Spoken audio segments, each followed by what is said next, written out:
সরকার ক্ষমতায় আসার ১০০ দিনেই বিজেপি নেতার দাদাগিরি ও হুমকির অভিযোগ। নৈহাটির জেঠিয়া এলাকায় বিজেপি মণ্ডল ৩-এর সভাপতি মানস পাণ্ডের বিরুদ্ধে উঠল অত্যন্ত গুরুতর অভিযোগ। এক মহিলা তৃণমূল কর্মীকে গভীর রাতে ফোন করে পুকুর পাড়ে এসে দেখা করার প্রস্তাব দেন ওই বিজেপি নেতা। মহিলা কর্মীর সূত্রে খবর, তিনি ওই প্রস্তাবে রাজি না হয়ে আইনি পদক্ষেপ ও পুলিশে যাওয়ার কথা জানান। এতেই ক্ষিপ্ত হয়ে মানস পাণ্ডে তাকে ও তার পরিবারকে সোজা বাড়ি জ্বালিয়ে দেওয়ার হুমকি দেন। ঘটনাকে ঘিরে তীব্র আতঙ্ক ছড়ায় এলাকায়।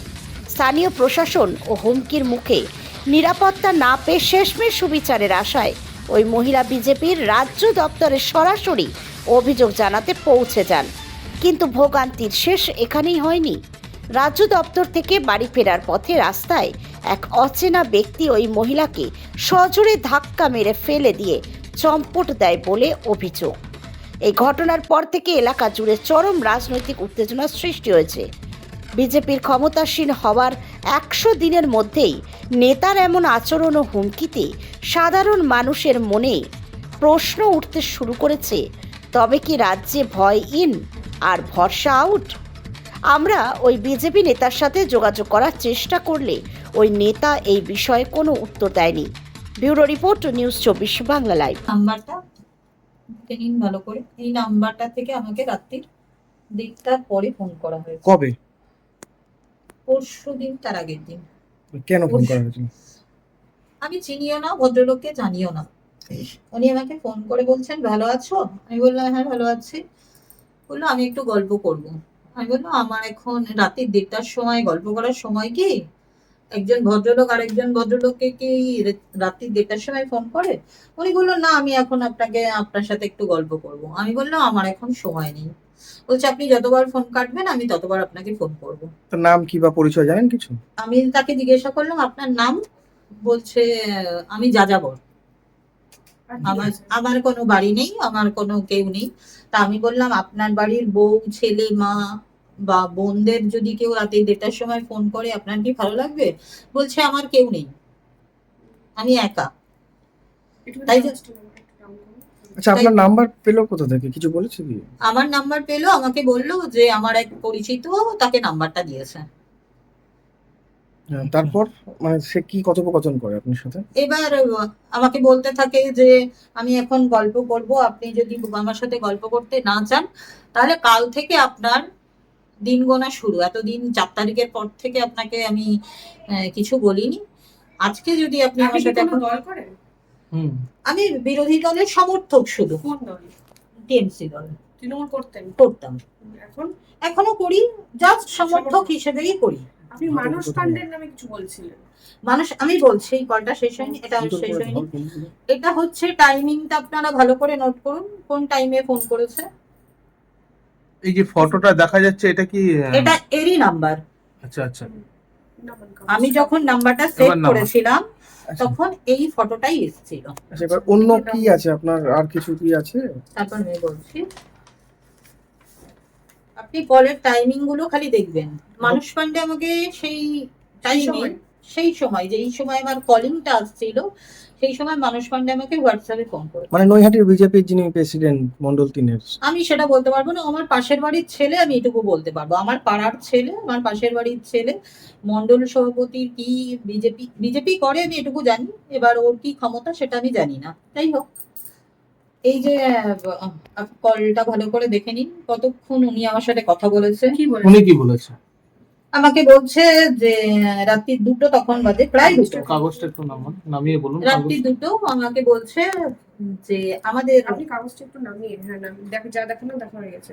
এইবার আমাদের বাড়ির শেষ মাথায় একটা পুকুর আছে, একদম নির্জন, ওখানে অনেক ফাঁকা বাড়ি আছে। তো উনি আমাকে বললো যে তুই একটু ওইখানে আয়, গল্প করবি। কখন? ৮ ঘন্টা, রাত্রি ২টোর সময়। মানে কে আপনাকে বললো? ডাকছে? তাপস পান্ডে, মানস পান্ডে আপনাকে ডাকছে আমাকে ডাকছে রাতে 2টোর সময়? রাত্রি ২টোর সময়। মানে কি জন্য ডাকছিল? তা আমি ওকে বললাম রাত্রি ২টোর সময় তুই আমাকে কিসের জন্য ডাকছিস? ও আমাকে বলছে গল্প করব, রাজনীতি বাদ দে, বন্ধুত্ব, তোর সাথে আমার একটা আলাদা বন্ধুত্ব আছে, একসাথে পড়াশোনা করেছি, স্কুল করেছি, স্কাউট করেছি, জিম করেছি, সবকিছু করেছি। তুই আয় না একটু গল্প করবো। 8 ঘন্টা, বেশি না, 8 ঘন্টা। আমি বললাম দেখ আমার পাড়ার প্রত্যেকটা বাড়িতে সিসিটিভি ক্যামেরা লাগানো আছে, আজকে যদি তুই একটা বিপদে পড়তিস, তোর যদি কোনো একটা অ্যাক্সিডেন্ট হতো, আমি অবশ্যই যেতাম, কিন্তু তুই আমাকে যেইভাবে ডাকছিস সেইভাবে আমার পক্ষে এখন আর বড়পুকুরের সামনে যাওয়া সম্ভব না।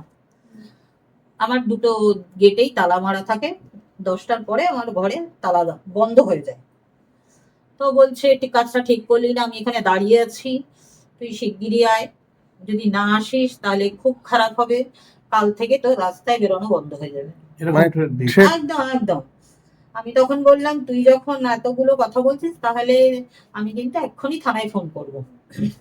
ও বললো থানা, পুলিশ, প্রশাসন, সরকার, দল, নৈহাটি সব আমি আমার পকেটে নিয়ে ঘুরি, তুই এক্ষুনি ফোন কর। মানে নৈহাটি পকেটে নিয়ে ঘোরে এরকম বলছে হ্যাঁ হ্যাঁ, আপনাকে? পকেটে নিয়ে ঘুরি।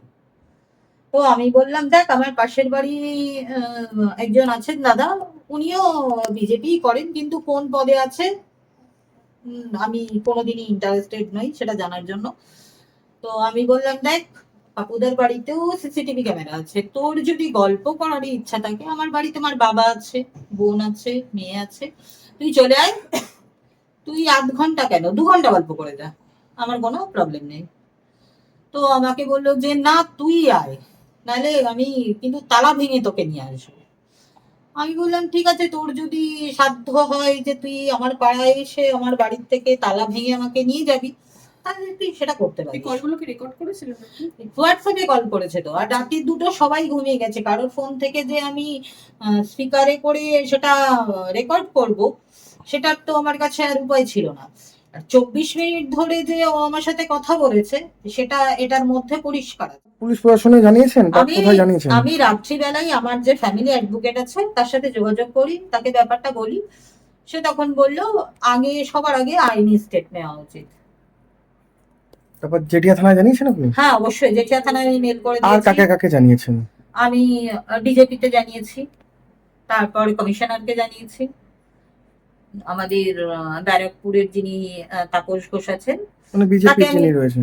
তাকে আমি তারা নামি জন্য তার ফোন কাগজটা করছি। দেখছে, দেখ পাঠাচ্ছি আপনাকে। হ্যাঁ জেঠিয়া হ্যাঁ থানায়? হ্যাঁ, অনলাইনে করেছেন? অনলাইনে করেছি। তারপরে কি হয়েছে? তারপর আমি যখন বিজেপি অফিসে ছিলাম তখন আমাকে জেঠিয়া থানা থেকেই হোক কোথা আপনি থেকে এই হোক, অভিযোগ নিয়ে বিজেপি অফিসে গিয়েছিলেন কলকাতায়? হ্যাঁ হ্যাঁ, তাপস ঘোষ আপনাকে কি উত্তর দিল বা উনি কি তাপস ঘোষ আমাকে বললো যে আমি সবটাই পড়েছি, উনি তখন ব্যস্ত ছিল, আমি ফোন করছিলাম উনি কেটে দিচ্ছিল। আমি আমার মেয়ে 18+, আমার বোন 30+, আমি 40+, আমার বাবা 65+, এরকম অবস্থায় আমি কিভাবে বাড়িতে থাকবো?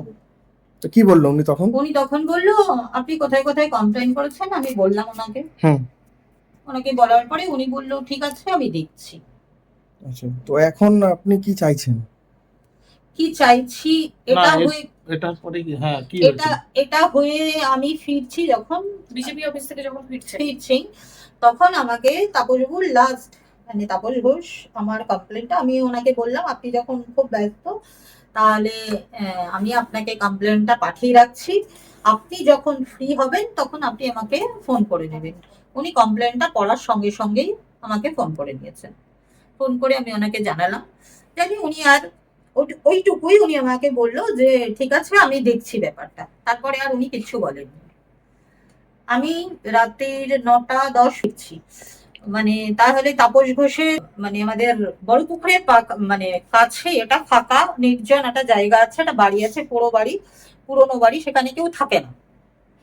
তো সেখানে একটা ছেলে পেছন দিকে মুখ করে দাঁড়িয়ে সিগারেট খাচ্ছিল। তো আমি বললাম কিরে, আমি ভাবছি আমার পাড়ারই ছেলে, তো আমি বললাম কিরে কিরে, তো সঙ্গে সঙ্গে আমাকে ফিডব্যাক দিল তোর জম। তো এই কথাটা শুনে আমি একটু তাড়াতাড়ি তাড়াতাড়ি হেঁটে আসার চেষ্টা করলাম। তখন ও কি করলো, আমাকে পেছন থেকে এমন ভাবে ধাক্কা মারলো, আমি পুরো পুরো শরীরটা নিয়ে একদম ওই রাস্তায়, আপনারা দেখবেন যান দেখতেই পাবেন রাস্তার কি অবস্থা। মানে ধাক্কা মেরে ফেলে দেয় আপনাকে? ধাক্কা মেরে ফেলে দেয়। এটা কবে হয়েছে? এটা যেদিনকে আমি বিজেপি অফিস থেকে ফিরছি। আচ্ছা, তাপস ঘোষ লাস্ট যখন আমায় ফোন করলো, মেডিকেল করেছেন? হ্যাঁ অবশ্যই, আমি কাল দেখান পরশু ওটা, তো বিছানা মেডিকেলটা থেকে দেখান। উঠতেই পারিনি। আহত হয়েছেন আপনি গুরুতর। হ্যাঁ, আচ্ছা, এখন কি চাইছেন? এখন উচ্চ নেতৃত্ব যেটা বলবেন। ভয় পাচ্ছেন কি বিচার- কোথাও? হ্যাঁ অবশ্যই, আমি 3টে মেয়ে ছেলে আমরা ঘরে, আমার বাবার 65 বছর বয়স, ভয় পাওয়াটাই তো স্বাভাবিক। আপনার নাম? আমার নাম মৌসুমী মুখার্জি।